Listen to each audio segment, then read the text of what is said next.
अगर आपके पास भी ऐसे गोल्स और सपने हैं जो पूरे नहीं हुए हैं लेकिन आप उन्हें पूरा करना चाहते हैं, इसीलिए अब आप अपनी मेंटेलिटी यानी कि माइंडसेट को चेंज करना चाहते हैं, तो आप अकेले नहीं हैं।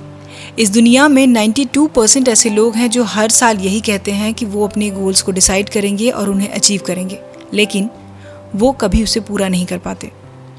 तो अगर ये परसेंटेज इतना ज़्यादा है तो ज़रूर कोई ऐसी चीज़ होगी जो उन्हें पीछे खींच रही है, उन्हें सक्सेस नहीं होने दे रही है।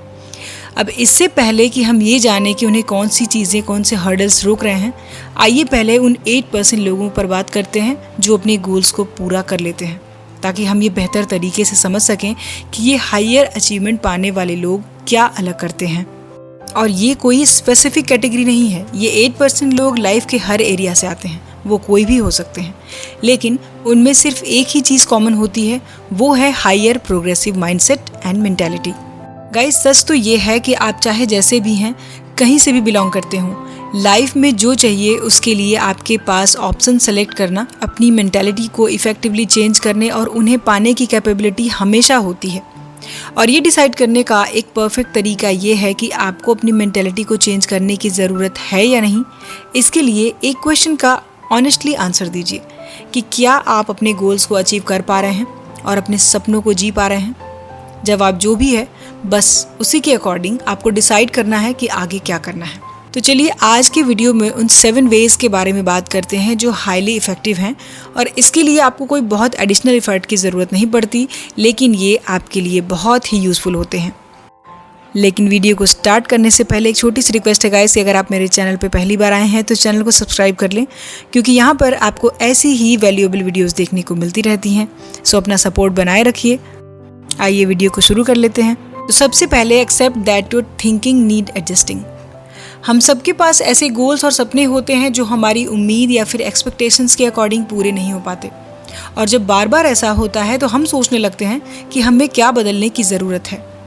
लेकिन शायद ही कभी हम अपने अंदर झांकते हों कि हमें बदलाव कहाँ से शुरू करना है, ये हम नहीं समझ पाते। अब क्या है कि हम एक स्किलफुल रेगुलेटेड सोसाइटी में रहते हैं जो नए स्किल्स को सीखने, डेवलप करने पर जोर देती है। जो स्किल्स हम में सबसे कमज़ोर होती हैं, वो अक्सर इस बिलीफ सिस्टम को बढ़ावा देते हैं कि हम अपने गोल को पाने के लिए ज़्यादा एजुकेटेड हो जाएं। और बहुत सारे लोग ऐसा करते भी हैं, वो बुक्स पढ़ते हैं, नए स्किल्स सीखते हैं, मोटिवेशनल वीडियोस देखते हैं, लेकिन मोस्ट ऑफ द टाइम वो हमारी मेंटालिटी ही होती है जिसे जजमेंट की ज़रूरत होती है। लेकिन इसके साथ एक अच्छी बात ये भी है कि न्यू स्किल्स को सीखने के बजाय अपनी मेंटालिटी बदलना बहुत इफ़ेक्टिव और बहुत फास्ट है। इसीलिए हमारा पहला कदम बस यही होना चाहिए कि आप सबसे पहले अपनी मेंटालिटी पर काम क्यों करने वाले हैं, इसे एक्सेप्ट कीजिए। Next point is identify your counter mindset. Mindset पिछले एक्सपीरियंसेस और फीलिंग्स के बेस पर बनती हैं, और जो माइंडसेट आपके अकॉर्डिंग रिजल्ट नहीं दे रही हैं उन्हें ही ऑपोजिट माइंडसेट कहा जाता है। तो ऑपोजिट माइंडसेट क्या है? जैसे self doubt, low self esteem, anxiety, जो आपके सक्सेस के रास्ते में आती हैं। अब हर दिन हमारे दिमाग में ऑलमोस्ट 65,000 थॉट्स आते हैं, but unluckily most of the people इनमें से ज़्यादातर नेगेटिव ही होते हैं। ऑटोमेटिक नेगेटिव थिंकिंग इतनी बार आती है कि शायद आपको उनके बारे में पता भी ना हो।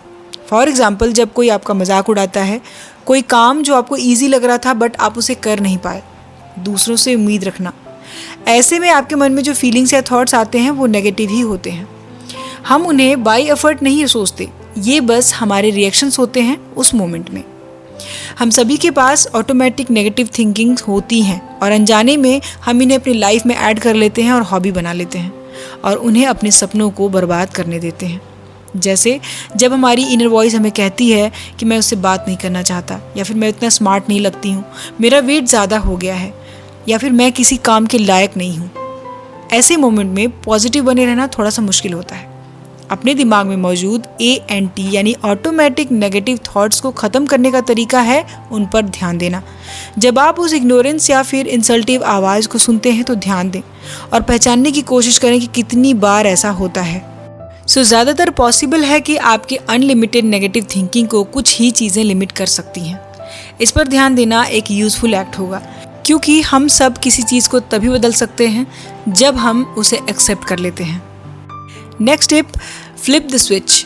एक बार जब आप अपने सबसे बड़े नेगेटिव थॉट को पहचान लेते हैं तो आपको उन्हें खुद पर हावी होने देने से रोकना आसान हो जाता है, इसका तरीका पता चल जाता है। और इसके लिए एक अच्छी टेक्निक है जिसे फ्लिप द स्विच कहा जाता है, जो आपकी थिंकिंग को नेगेटिव से पॉजिटिव में बदल देती है।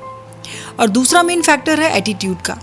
एक बार जब आप पहचान लेते हैं कि नेगेटिव थिंकिंग्स आपको यूजुअली कब दिखाई देती है, तो तब आप एक ऐसी थिंकिंग प्रोसेस को फॉलो करें जो आपको उससे अलग करें। चलिए इसे एक एग्जाम्पल से समझने की कोशिश करते हैं। मान लीजिए कि आप एक्सरसाइज करने के लिए रात के खाने के बाद वॉक पर जाने की सोचते हैं, लेकिन जब रात में खाना खाने के बाद आप ऐसा करने की सोचते हैं तो आपके नेगेटिव थॉट्स आपको दिखाई देने लगते हैं। तब आप ये सोचना शुरू कर देते हैं कि आज आप बहुत थक गए हैं, या फिर थोड़ा आराम कर लेने की ज़रूरत है, या फिर मेरा वेट तो इन सब चीज़ों से कम होने वाला है नहीं। तो ऐसे मोमेंट पर आपको वॉक पर ज़रूर जाना चाहिए। अक्सर सही डायरेक्शन में पॉजिटिव कदम उठाना ही ऑटोमेटिक नेगेटिव थॉट्स को रोकने का एक पॉसिबल तरीका होता है। Next tip is understand your why. अपनी मेंटेलिटी या माइंडसेट को चेंज करने का काम बहुत टफ इसलिए लगता है क्योंकि बनी हुई आदतें आसानी से नहीं जाती। ये हमारी डेली रूटीन का एक हिस्सा बन चुकी होती हैं। लेकिन क्योंकि हमारी कई सबसे बुरी हैबिट्स और मेंटेलिटी बचपन से ही बनी होती हैं और तब से हम उसी पर काम करते रहते हैं, तो अपने क्यों को समझना नए सिरे से शुरुआत करने और एक गोल या फिर अपने सपने के लिए डिसीजन लेने के बारे में है, जिससे अचीव करने पर आप अपनी लाइफ में एक मेजर चेंज लाते हैं। जैसे अपने हेल्थ का ख्याल रखना, काम पर खुश रहना, फैमिली की अपने रिश्तों को बेहतर बनाने के बारे में सोचना, किसी ऐसी चीज़ को फाइंड आउट करना जो आपकी लाइफ के लिए बहुत इंपॉर्टेंट है। आखिरकार अगर सपनों को सच करने के लिए काम करना है तो रीज़न और स्टेप्स सॉलिड होने चाहिए। और एक बार जब आप पहचान लेते हैं कि आपका क्यों क्या है, तो इसे एक नोटबुक में ज़रूर लिख लें, क्योंकि ये क्यों ही आपकी लाइफ में सबसे बड़ा इंस्पिरेशन होता है। ये बहुत मायने रखता है। लेकिन इसे अपनी हैंडराइटिंग में लिखिए, किसी डिवाइस पर नहीं। ये आपके लिए इंस्पिरेशन बनाने का एक मेन सोर्स बन जाता है। Realise that only motivation and willpower are not enough. ज़्यादातर लोगों को लगता है कि अपने गोल्स को पाने के लिए मोटिवेशन और विल पावर ही काफ़ी है, पर इसका असर तब तक नहीं पड़ेगा जब तक आप इसे सिर्फ एक एडवाइस या फिर थोड़ी देर की मोटिवेशन की तरह देखेंगे, जो कि एक बहुत ही कॉमन सी सलाह है जो आपकी फैमिली, फ्रेंड्स या किसी से भी आप सुनते हैं। लेकिन आपका क्यों इसमें सबसे बड़ा इंस्पिरेशन बन सकता है। हम सभी जानते हैं कि आपका गोल चाहे कितना भी इम्पोर्टेंट क्यों ना हो, बिना इंस्पिरेशन के इसे बनाए रखना मुश्किल होता है।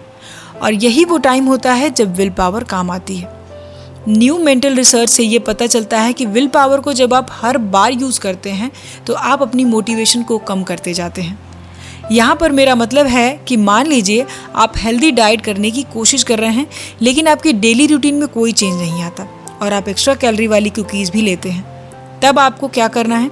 अपने विल पावर का यूज़ करना है, कुकीज़ को ना कहना है। तो आप जानते हैं कि आपके लिए अच्छा क्या है। मान लीजिए आप जिम जाने की प्लानिंग करते हैं लेकिन कर नहीं पाते। आपकी विल पावर पहले से कम हो चुकी है और मेन प्लानिंग को फॉलो ना करने से आपके स्ट्रेस में कोई अंतर नहीं आता, बल्कि वो बढ़ता ही है। तो क्या आप जिम जा पाते हैं? इसका जवाब हम सभी जानते हैं, क्योंकि हम सबके साथ ये होता ही है। जब हम अपने गोल्स को पाने के लिए सिर्फ मोटिवेशन और विल पावर पर भरोसा करते हैं, सॉलिड एक्ट नहीं करते, तो उन्हें छोड़ने में ज़्यादा समय नहीं लगता, क्योंकि वो हमेशा इनफ नहीं होती। यही रीज़न है कि 25% लोग पहले वीक में ही अपने गोल्स को छोड़ देते हैं और 60% लोग पहले महीने के बाद गोल्स को छोड़ देते हैं। सो हायर अचीवमेंट पाने के लिए लोग इस रियलिटी को समझते हैं। यही कारण है कि ये सिर्फ बिलीव करने के बारे में नहीं है, मतलब ये मानना कि आप अपने गोल्स को पाने के लिए कड़ी से कड़ी मेहनत करेंगे। इस फैक्ट को एक्सेप्ट करना कि आप अपनी प्लानिंग में हर्डल्स आने पर उस पर टिके ना रह पाने की वजह से खुद को मेंटली पनिश नहीं करेंगे, जिससे कि आप कल फिर से मोटिवेट हो पाएंगे अपने अगले दिन के काम के लिए। Next tip is start small so you can finish big. ये कंफ्यूजिंग लग सकता है, लेकिन अपनी मेंटालिटी और माइंडसेट को बदलने के लिए अपने सपनों को साकार करने का सबसे अच्छा तरीका है कि स्मॉल यानी छोटे और अचीवेबल गोल्स को ही सेलेक्ट किया जाए, क्योंकि बड़े गोल्स में हम कई बार कंफ्यूज हो जाते हैं और डिमोटिवेट हो जाते हैं। जैसे अगर आपका गोल रोज़ एक्सरसाइज करना है, तो आपका छोटा और अचीवेबल गोल होगा कि हर दिन थोड़ा थोड़ा एक्सरसाइज करें, 1 पुशअप करें। अगर आप अपनी लाइफ में स्ट्रेस को कम करना चाहते हैं तो आपका छोटा गोल होगा हर रात 1 मिनट के लिए मेडिटेशन करना। अगर आप अपनी फैमिली के साथ ज़्यादा जुड़ना चाहते हैं तो आपका छोटा गोल होगा उनके साथ थोड़ा क्वालिटी टाइम स्पेंड करना। और ये छोटे गोल्स बहुत इफ़ेक्टिव हो सकते हैं।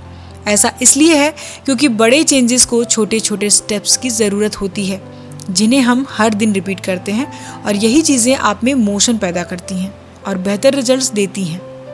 टॉप 8% लोग इसे समझते हैं, लेकिन ज़्यादातर लोग इस स्ट्रेटेजी को कभी नहीं आजमाते क्योंकि उन्हें ये लगता है कि इतनी छोटी सी शुरुआत करना बेकार है। लेकिन ये गलत है। समय के साथ अपने छोटे लक्ष्य को पाने के लिए नई मेंटालिटी, नई आदतें बनती हैं और आपकी सोच को एक नया रूप देने का काम करती हैं, और यही रियल प्रोग्रेस होती है ताकि आप अपने सपनों को पूरा कर सकें। Last tip, get comfortable with the failure word. अपने माइंडसेट को चेंज करने के लिए मैंने जो भी स्टेप्स अब तक बताए हैं वो आपको अपने गोल्स और अपने सपनों को पाने के डायरेक्शन में आपके अंदर सेल्फ कॉन्फिडेंस के साथ आगे बढ़ने में आपकी हेल्प करेंगे। हालांकि ये समझना भी ज़रूरी है कि ये बहुत मुश्किल होता है, और यही रीज़न है कि ज़्यादा अचीवेबल गोल्स पाने वाले लोग फेलियर्स को अच्छे से जानते हैं, और ज़्यादातर लोग किसी मुश्किल में फंस जाने पर वो या तो बहाना बना लेते हैं या हार मान लेते हैं। लेकिन हायर अचीवमेंट वाले लोग ये समझते हैं कि उन्हें अपने लक्ष्य से दूर रखने वाली एकमात्र चीज़ है वो है कोशिश ना करना, हार मान लेना। इसीलिए वो ऐसा कभी नहीं करते। वो जानते हैं कि उनके सामने हर्डल्स आने वाले हैं, वो फेल भी हो सकते हैं, और यही बात उन्हें बाकी के 92% लोगों से अलग करती है। वो खुद को मेंटली तैयार रखते हैं फेलियर्स का सामना करने के लिए, क्योंकि वो जानते हैं कि उनके रास्ते में बहुत सारे हर्डल्स आने वाले हैं, और वो इससे डरते नहीं हैं या उनसे हार नहीं मानते, बल्कि फेल होने पर वो फीडबैक मांगते हैं और गेम में वापस आने के लिए तैयारी करते हैं। आप खुद को फेल होना अलाउ करके ऐसा कर सकते हैं। इससे एक बहुत बेहतरीन रिजल्ट्स आने का प्रेशर भी कम हो जाता है, और आप अपनी गलतियों से सीखते भी हैं और ऐसे एडजस्टमेंट के लिए तैयार हो जाते हैं जो आपको आगे बढ़ने में हेल्प करती हैं। मेंटालिटी बदलना कोई किस्मत या कोइंसिडेंस नहीं है, ये आपकी पसंद और आपके एफर्ट पर होता है, और ये 7 स्टेप्स आपको सही रास्ते पर लाने में आपकी बहुत हेल्प करेंगे। सो गाइस, आई होप कि ये वीडियो आपको अच्छा लगा होगा, हेल्पफुल लगा होगा।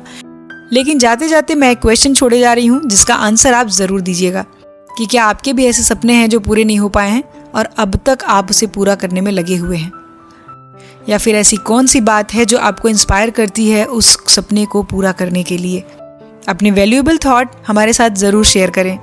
वीडियो में कौन से पॉइंट्स आपको अच्छे लगे मुझे कमेंट करिए, और वीडियो पसंद आए तो लाइक और शेयर करें, और इसी तरह की और भी वीडियोस को देखने के लिए चैनल को सब्सक्राइब कर लें। सो हम मिलेंगे अपने नेक्स्ट वीडियो में नेक्स्ट टॉपिक के साथ। अपना कीमती समय देने के लिए धन्यवाद।